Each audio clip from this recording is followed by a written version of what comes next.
Bangladesh আন্তঃজেলা truck, covered van ও mini truck চালক শ্রমিক union silo শাখার ত্রিবার্ষিক নির্বাচনকে সামনে রেখে সভাপতি পদপ্রার্থী সিরাজুল ইসলামের স্টিয়ারিং মার্কার নির্বাচনী ক্যাম্প উদ্বোধন করা হয়েছে।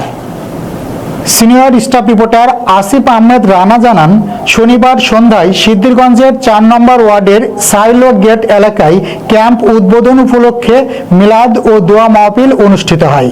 অনুষ্ঠানে শ্রমিকদের বিভিন্ন সমস্যা ও অধিকার নিয়ে আলোচনা করেন উপস্থিত নেতৃবৃন্দ।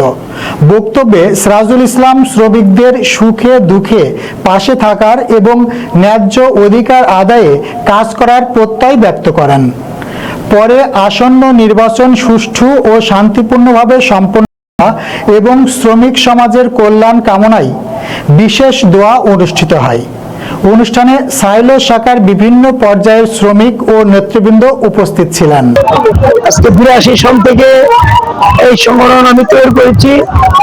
আমি 25 সালে জয়েন্ট সেক্রেটারি ছিলাম, তারপরে সভাপতি আছিলাম দুইবার এবং এবার আমি সভাপতি পোস্টে দাঁড়িয়েছি।